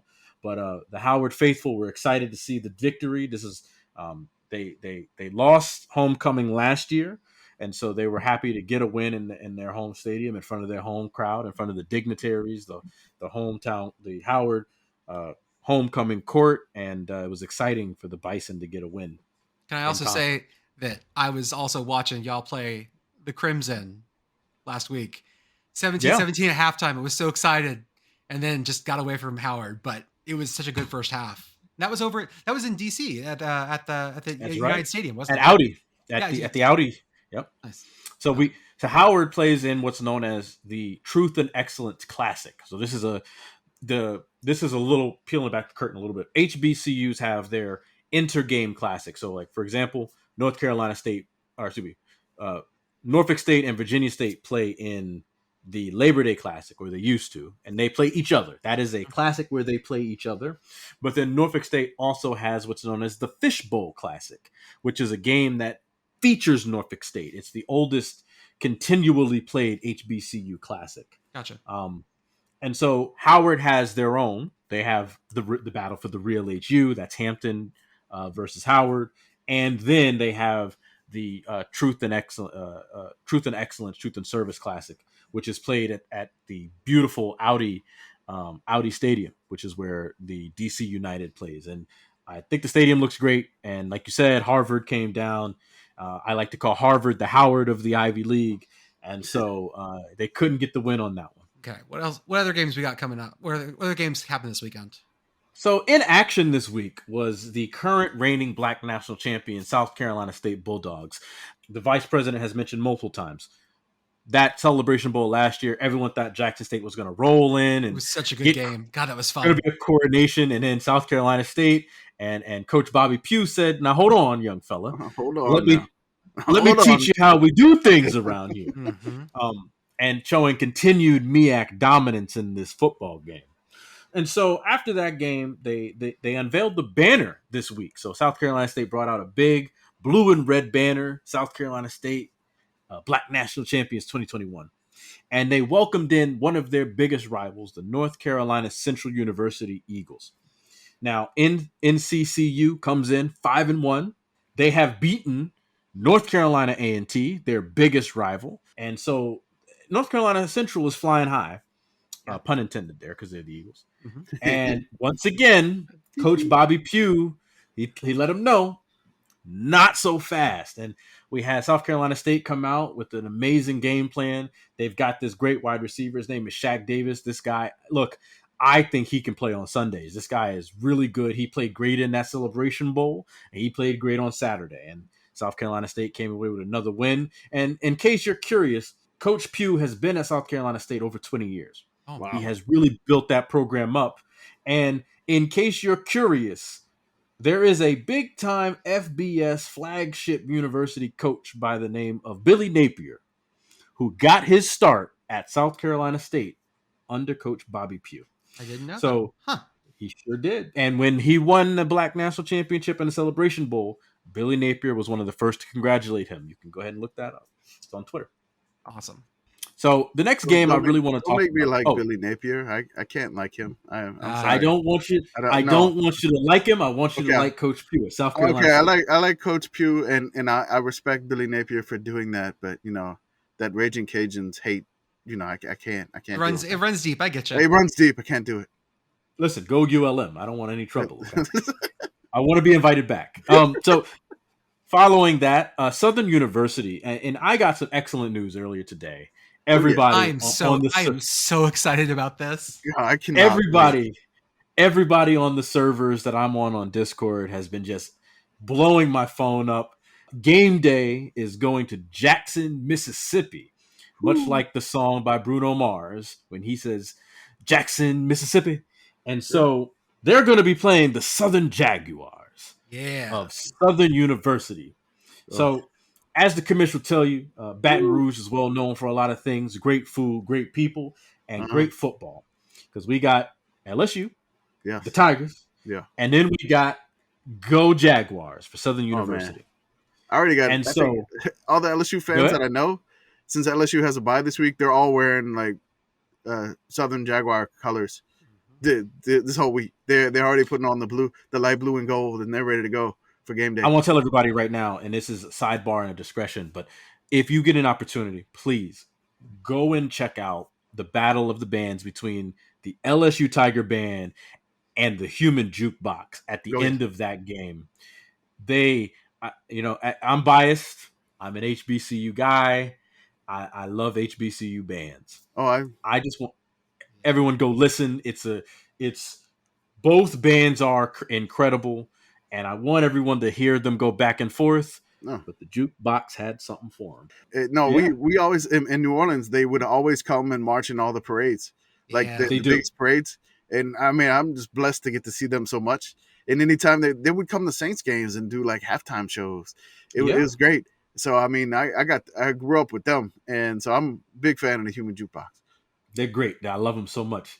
The best compliment I can give them is they are almost as good as the Norfolk State Spartan Legion. Oh, Man, that's a good compliment. That's a great compliment.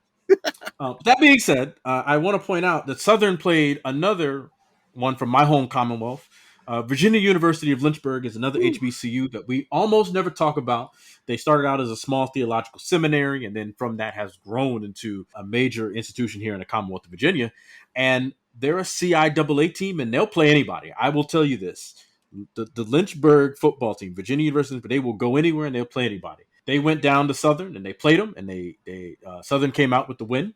But Southern is now going to be heading to Jackson, and hopefully, if I can get 2 or 3 minutes on the preview show this week, I'd love to talk about it because they just got a new head coach. This is a first-year head coach. He came from Prairie View A&M's old coach, is now Southern University's current coach, and they have something to say about Jackson State being undefeated. By the way, Jackson State played Campbell and won, so they are undefeated. It is going to be a knockdown, drag-out fight. Because what we're also going to get, in addition to the football game, is going to be the Boom Box Classic. That's going to be the Sonic Boom of the South. Jackson State's band will do a battle of the bands with the Human Jukebox, and they call it the Boom Box Classic. So hopefully we'll get to see that. Hopefully Game Day will make a point to show that. And I'm really excited, and I hope we get to talk about it on the preview show. Yeah, that'll be great. I'm just so excited. That's going to be so much fun. I'm really excited for it. This is the first game day to go to an HBCU since last year's MEAC SWAC Classic between North Carolina Central and Alcorn. So I'm excited about it. I hope they get they have Jay Harris, and then they have that team. They're always so good, and then they bring in Robert Griffin III, and I'm really excited about it. I want Robert Griffin III to make some shout outs and love. He loves the HBCU games, and I'm excited for him to call another one. So if the committee can shout him out on Twitter, like, look, shout out to HBCUs, I would love that. Moving on, Texas Southern played Alcorn. I watched this game. Alcorn got behind and they scored with 16 seconds left, but it was a 2-score game the entire way. Texas Southern is looking amazing this year. They've got, I think, 2 losses, both to, I think, Abilene and I think another FCS Texas team. Prairie View. No, they beat Prairie View in the Labor Day Classic. Oh, the Southern beat them then, I think. Texas Southern, and then they lost to Southern University. Yes, I got confused. Sorry. Yeah, it's all good. We have a lot of doubling up in the SWAC. So I was like, Texas Southern and Texas Southern. My bad. Yeah, Southern and Texas Southern, and then you have multiple teams that wear purple. Yeah, there's a lot of purple. A lot of purple in the SWAC. But that being said, Texas Southern's looking great, and they just got another W against Alcorn. And their in-state rival Prairie View, this was on the notes, and I just want to stump for it. They beat Lamar, and they ran for 401 yards in this game. They had 9 yards a carry against Lamar, who is on a 15-game losing streak. They're on the slide, yeah. But, Prairie View A&M, they came in, and like we always ask, they handled business. Yep. So that was amazing. Finally, and I put this on the show notes, Norfolk State University, undefeated this week. That's right. The week after homecoming, they did not lose, and I'm very excited about that. And I want everybody to behold the green and gold. And if you'll permit me, Commish, I want to shout out the Twitter user who came on the committee's timeline and said, there's no way Norfolk State will beat James Madison University. And I want to say, you're absolutely right, but Norfolk State gave them a hell of a fight, and we will see them on the basketball court this year. There we go. Hey, Commissioner, what are our clock commanders of the week? Dude, we had a lot of nominations this week. This was serious. So it got weird. Yeah, it was a lot of clock commander competition. So there was many nominations. A lot came in for Dino Babers. Dino Babers at the end of the last drive, he waited an extra 17 seconds before calling a timeout. Not necessary to do that. Nope. I don't know what was going on, and he kind of did this last year against Clemson. I don't know if his brain locks up when he sees 2 shades of orange. I don't know. Again, that orange singularity that you were mentioning, like, That was another too much orange orange. singularity. There you That was go. Oh another man, orange. that was the So, problem this week. There was too that much was the orange in the problem. world. Is orange versus orange, and everything got really jumbled up in everybody's brains. So maybe that happened there. I want to give one to the Memphis coach. Now Memphis is trying to come back. They're down 10, right? They have like a minute left, and they're at like Tulane's 20. So they throw a short pass, and the clock is just running and running and running and running. I'm like, you need 10 points. Kick a field goal, please. Kick a field goal and then try an onside kick. Maybe you get it. No, he's passing it, running, and another short pass. Clock just ticking and ticking and ticking and ticking, and then there's like 10 seconds left. They're still going for the touchdown. Like, you have to get 10 points here. You need to do this. You need to get 10 points. Like, you need 2 scores, not one. Then they throw the pass in the end zone and it gets intercepted. So, I mean, he didn't even get a chance to like try an onside kick. It was a 2-possession game. So I see why Memphis's fan base is not happy with the Memphis coach. I'm his name is basically slipping my mind at the moment. Please, somebody look it up. But if you can. That's Ryan That would be Silverfield. Ryan Silverfield. Ryan Silverfield. So there was possible rumors of him possibly being let go. So Ryan Silverfield, after that one and some lovely clock commandering, I'm like, you need 10 points. Like, Jimbo executed this correctly. They did the field goal and they got the onside. They got to pay Ryan Silverfield Jimbo money then for him. Oh, okay, right. Got a double. Poor Memphis. 95 million. What's going on? Jimbo also lost the game, so I don't know. But I mean, at least he did the 2-possession thing. I mean, you could do that. Come on. I want to give it. There's another one. I'm just going to nominate the entire Texas and Oklahoma State game. It felt like the game took forever. So it was it started at what, like 3? And I don't feel like it ended until like 9 p.m. It was like there were games coming back from half that kicked off at the same time before they went to half. Yeah, it was nuts. I don't know, that time just broke in Stillwater. So it was. If you throw the ball 57 times, the game will last forever. So that, again, in 34-mile-an-hour winds. Good job there. Mike Gundy, the last drive of the first half, I don't know what he was doing there. They had like one timeout left. He blew it with like 30 seconds left when he didn't need to do it. And then no idea what to do to get it. And then they have to hurry a field goal and they miss, which the win could have possibly helped that there. There was the Virginia head coach also. He took a timeout by right after taking an intentional delay of game. So I don't know what happened there. That's one of those, like, the Virginia coach took a timeout. Tony Elliott. His name is Tony Elliott. Tony Elliott. He took a timeout after the intentional delay of game. So I don't know what the strategy was there. But those were the nominations. All good. I think they're going to go with Dino here. Like, everybody has chimed in that nobody has defeated the original nomination. So Dino Babers, the extra 17 seconds before calling the timeout, you have won Clock Commander of the Week. Salute. Congratulations. Agreed.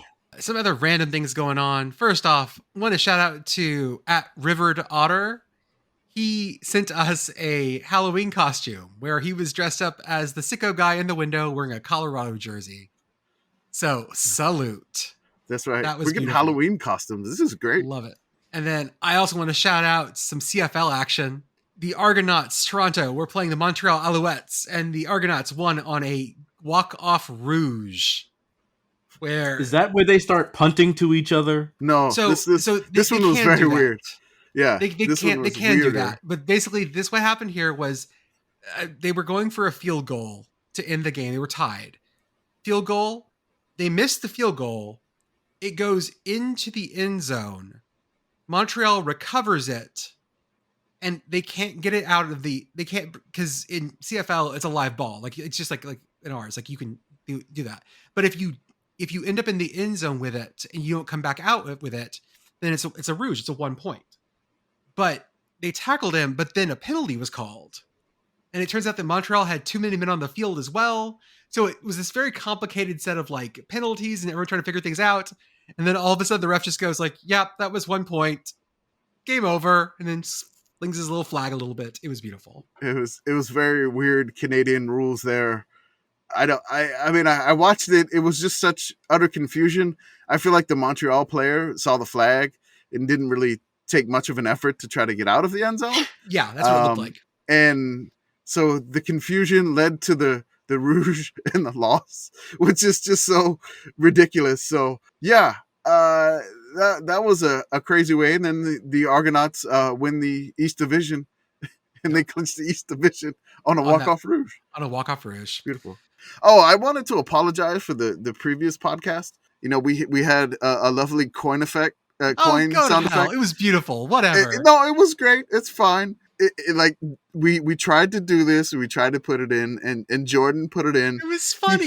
He thought he mixed it down. It was great with the coin. I really enjoyed it. It was a little loud. It was a little loud. It was a little loud. Not too bad. The funnier thing was the inadvertent 1 minute of silence. That's what I was saying. The inadvertent 1 minute of silence after that. It was like, I think somebody in the committee, he counted it. It was like 56 seconds of silence after the first coin flip. Beautiful. So, I mean, it was really, truly coin flip chaos. It's a meditation. It's a meditation on the futility of sport. He was talking. That's right. Think one of the committee members was like, "Dude, I had to check. Like, I knew it was coming, and I still had to check to see if my headphones were working." But anybody that went through that podcast, you know, it is the Sickos committee. We didn't intentionally do that, and we're not professionals doing this. So I'm not making fun of Jordan whatsoever. It was hilarious. I really loved it. It was beautiful. It's, you know, again, it was a blast, and thank y'all for listening to because we got so many mentions of like, hey, dude, this coin flip is so loud. People are listening. We know people are listening. Hey, like people are actually listening to this podcast. I think it's great. I thought it was wonderful because I know that's the vice president of artistic design. When I know something like that happens, I'm like, oh yeah. He did that on purpose. I made a choice. That's a choice. Okay? Put another coin flip in here, and let's hope you get it right. Give you a second chance coin flip. I'll get that. You know what, at the end. Not even. Have people at the Sickos committee and tell us the timestamp of when the coin flip is. There we go. We'll do that. Yeah, that's right. Okay, fine. I'll put one somewhere in this episode, and you got to text us. We'll figure out something fun to send you. And you know, no, shout them out on the next episode. Well, there we go. Shout them out on the preview for the next week. Yeah, we do that. Have a good week, guys, and we will see you on the preview for the next week. Thank you.